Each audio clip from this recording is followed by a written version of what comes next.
DMT. There's so many things to talk about, so let's go. Well, first some notions before starting. NMT, it's N-methyltryptamine. It's like DMT, but with just one methyl group, not to confound with INMT. This is one of the two key enzymes involved in DMT biosynthesis in mammals. Here you've got the biosynthetic route of DMT.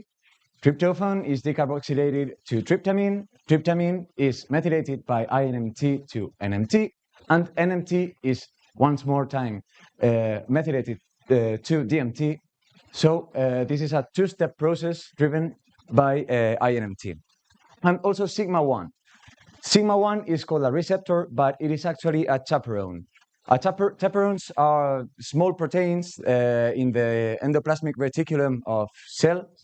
And sigma-1, particularly when a molecule binds to it, it can leave the endoplasmic reticulum, flow to another membranes in the cell to regulate many aspects of cellular homeostasis. Today, we will be interested in its role in protecting tissues against hypoxic stress. This is lack of oxygen. Super brief history. In 1961, there is the first report of INMT activity in rabbit lung, the first report of a mammalian tissue being able to produce DMT. The first proposal is that DMT could underlie psychotic illness. In 1977, DMT is found in neural endings of rats. So it's proposed that DMT may act as a neurotransmitter. Many years later, this role was expanded to a neuromodulatory and hormonal role. In 2001, there is this discovery that DMT binds the trace amine-associated receptor 1. So this gives rise to the proposal that DMT may be a trace amine whose main natural target would be this receptor, and it would perform an natural anxiolytic role. In 2009, it is discovered that DMT binds to sigma-1. This is relevant because there are no known or no consensuated natural ligands for sigma-1. There are a few molecules that are known to bind this receptor, but there is no consensuated natural ligand. However, this in 2013 led Dr. Fresca and his colleagues to propose that DMT may serve a natural role beyond neural activity as a tissue protector against hypoxic stress, among others. Maybe you remember his talk in the last Breaking Convention 2017. You will also maybe remember the talk of Dr. David Nichols, the same Breaking Convention, the last one, and he proposed that DMT is not likely to perform any relevant role to mammalian physiology because his work was very well fundamented and is very, very robust. I will use his line of thought or his arguments as a guideline for my own work.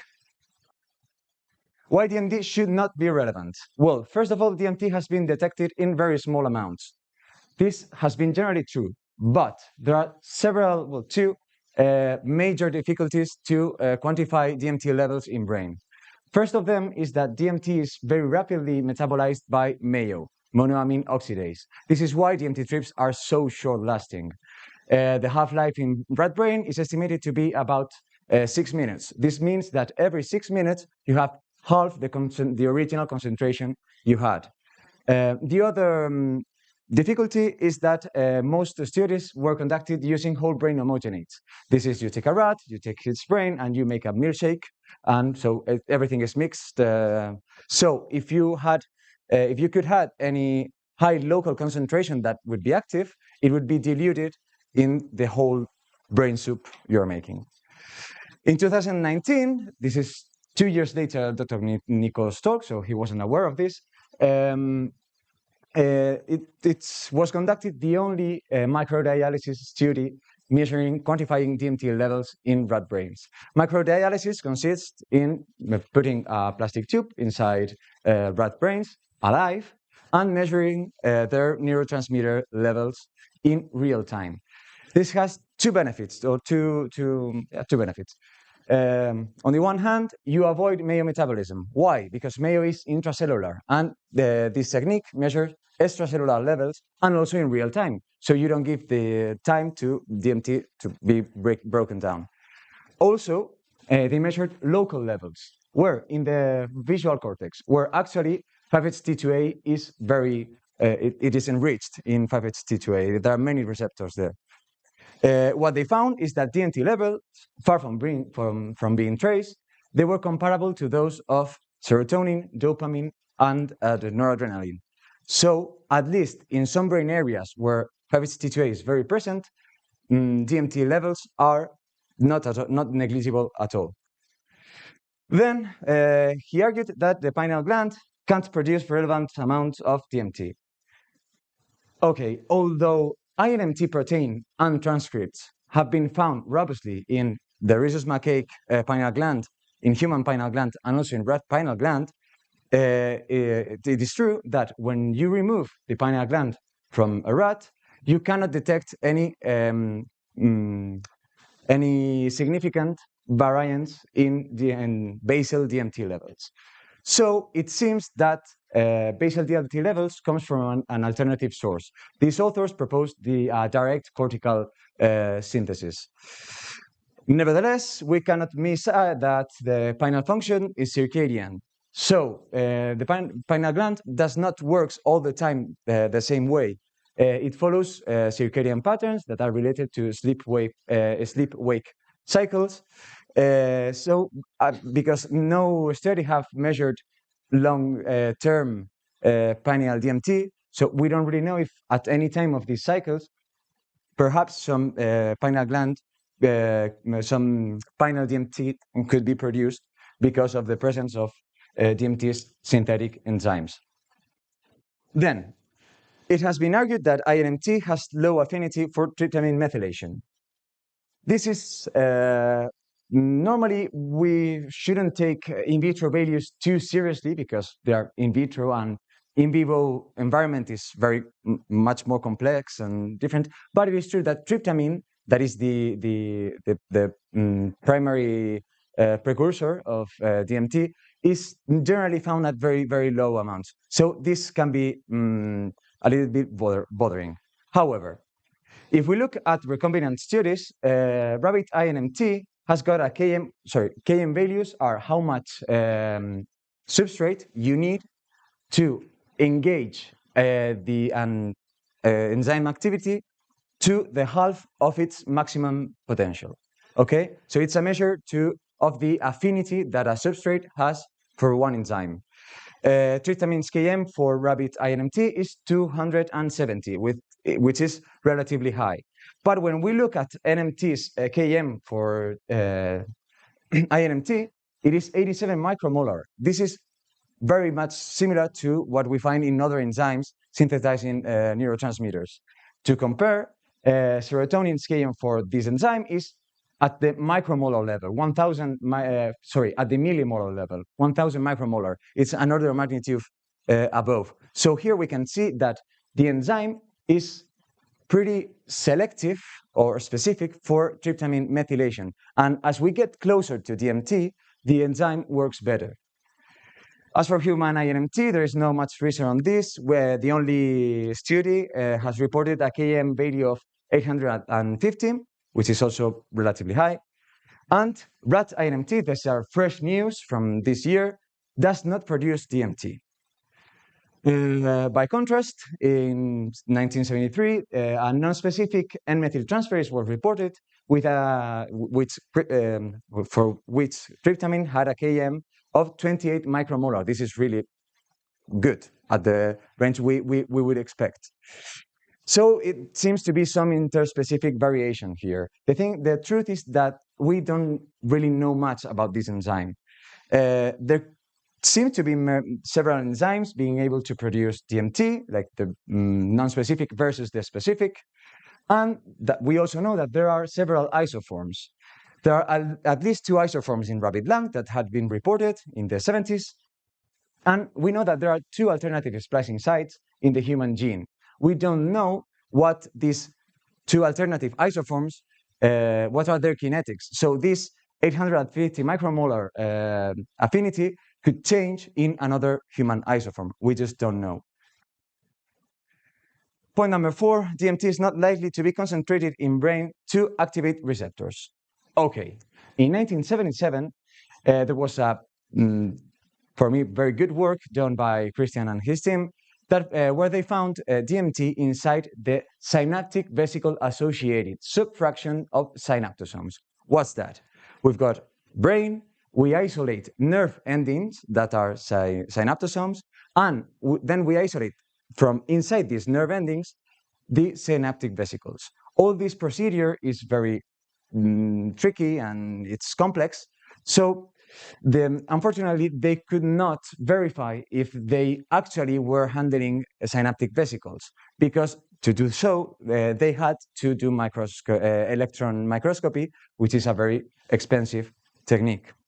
However, what they did do is to concentrate DMT inside this supposedly vesicle-containing fraction thanks to ATP. This points to an active transport that is able to concentrate DMT inside this vesicle-associated fraction. Importantly, tryptamine, that is known to not be concentrated inside synaptic vesicle, could not be mobilized, just as DMT. Moreover, DMT can be retained inside neurons for at least 60 minutes. We have talked before that Mayo breaks down DMT very, very fast. So in order to be retained inside a neuron, DMT must be prevented from Mayo metabolism somehow. Also, this retention is concentrated, 50% of DMT is concentrated in nerve endings. This is highly suggestible taken together. This highly suggests that DMT indeed can be accumulated inside synaptic vesicles. To do so, DMT must be transported inside the neuron and inside the synaptic vesicle. For example, the serotonin transporter could be what they're responsible to uptake DMT inside the presynapse, and then VMAT2, vesicular monoamine transporter 2, would be in charge to transport DMT inside synaptic vesicle. In 2009, DMT was predicted to be substrate of both receptors, and in 2000, in 2 different independent studies, DMT was confirmed to be a substrate for SERT. Then, it is not likely that DMT activates sigma-1. DMT has low binding affinity for sigma-1.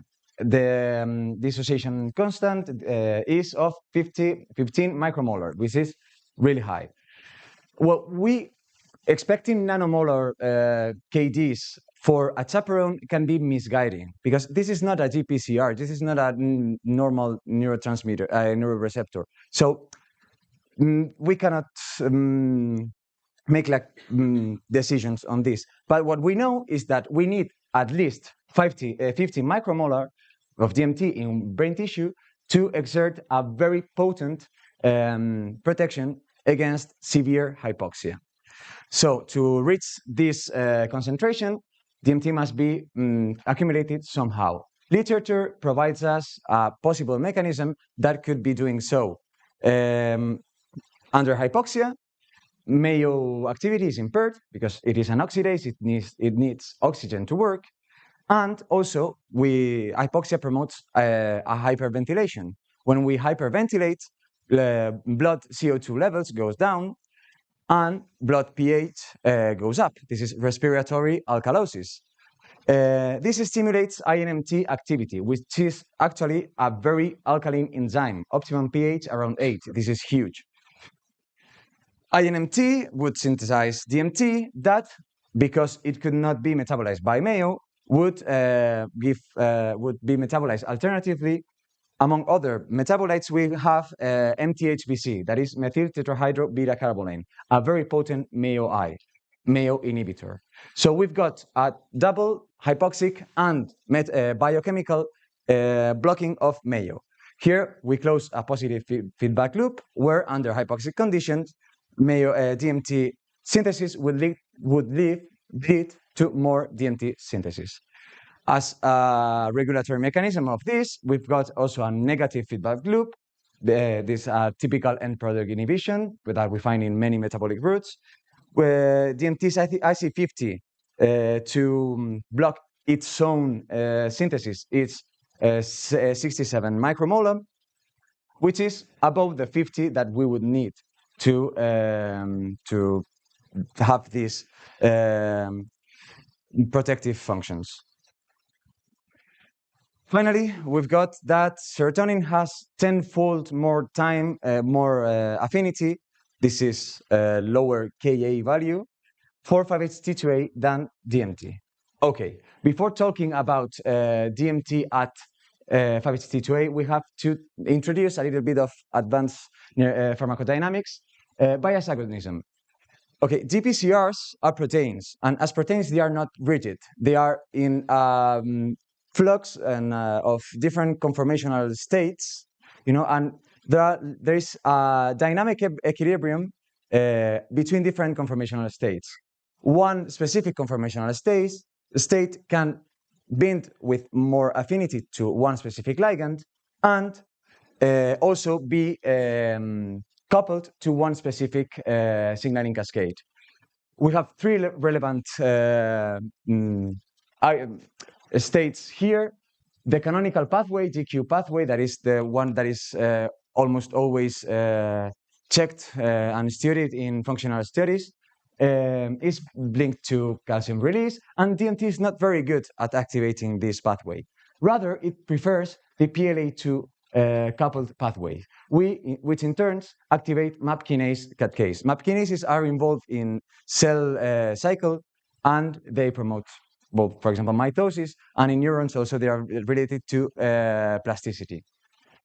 Also importantly, DMT does not bind the state that is coupled to beta-arrestin. That leads to receptor internalization. We will see that this has important consequences later. Well, okay, coming back to Ka values. How do we measure a Ka value? We put a hot ligand that is kind of a sensor, and we throw in the receptor pool that ligand we want to test. And we see how much ligand do we need to displace 50% of the hot ligand of the sensor.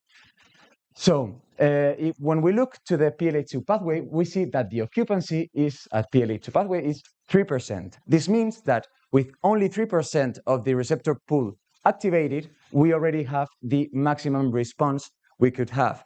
So in this context, Ka values are not so relevant.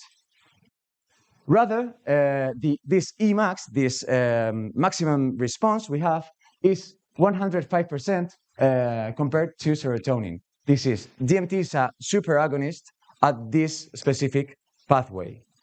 And also, if we look at potencies, we see a nanomolar potency. It's 2,260. It's not very, it's relatively high, but we have to keep in mind that this is a report with a standard deviation of 120 nanomolar. It's almost 50%. We must take this data very, very carefully. However, it's nanomolar potency. Moreover, DMT and serotonin do not necessarily compete in the same synapse. For example, there are AADC containing neurons, this is neurons that can synthesize monoamines, that do not contain neither dopamine nor serotonin. These neurons can be found in the rat cortex, and they appear at the postnatal day 12, P12. Then they peak at P30, and then they fall to mature levels. Surprisingly, also DMT levels begin to be detectable at P12, they peak at P17, and then they fall to mature levels. And rapid lung INMT activity also follows this wave-like pattern in the early life. This suggests some relationship between DMT production, these neurons, and early development. On the other hand, okay, we've got this recent publication that intracellular 5-HT2A receptors that cannot be activated by serotonin, but that DMT could activate. And they are also linked to plasticity. Also, the response that DMT triggers inside a neuron is specific. The depolarization that it engages is different than serotonin. It engages genes that serotonin can't. It promotes synaptogenesis, and what is exclusive to DMT, even compared to other psychedelics, it does not promote this sensitization of the receptors, so, permitting the permanent receptors, and this is why you don't get a subjective tolerance to DMT effects. Beyond 5-HT2A, we've got many other receptors that can be activated by DMT. And what if DMT would be a neurotransmitter? Okay, some molecule to be considered a neurotransmitter must be synthesized within the CNS with DMT. Okay, it must be stored. It is likely. It must be released. As synaptic release depends on vesicular store, it is also likely that DMT might be stored, released into a synapse. It must activate postsynaptic receptors, which it does. It must trigger specific electric and/or biochemical responses in the postsynaptic neurons, which it also does. And it must be cleared out from a synapse, which it would do thanks to shared transport. So, when one molecule almost reaches every condition to be considered a neurotransmitter, we say it is a putative neurotransmitter, and DMT is one. So, what is just kind of conclusions? Brain DMT levels are considerable, at least in some brain areas. Pineal gland is not responsible for basal DMT levels.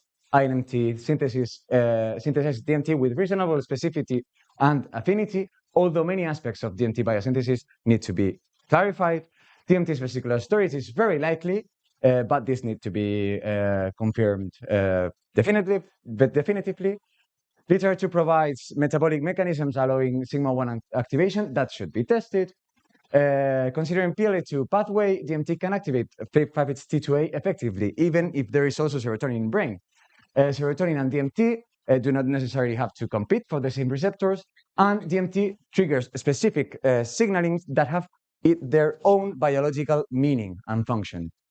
So DMT can be considered a putative receptor. I've got a few minutes left, so let's play. What roles may endogenous DMT play? This is my speculation. I just wanted to do this here. So, what? I think that DMT may play a role in ordinary conscious states via sustained 5-HT2A activation, because it can. So, from this perspective, psychedelic state could be seen as an override of some kind of natural endogenous endopsychedelic system or subsystem. For example, we've got basal endorphins, dynorphin, or endocannabinoids when we feel normal. Right now, basal levels of this. In other words, to being normal is to be basally high. I don't know if you get what I want to say, but if not, later we can talk. And DMT may perform a role in visual perception, as it's been found in visual cortex, and also in dream visions. There are EEG reports that talk about similarities between eyes closed DMT, visual stimulation under normal states, and also dreaming.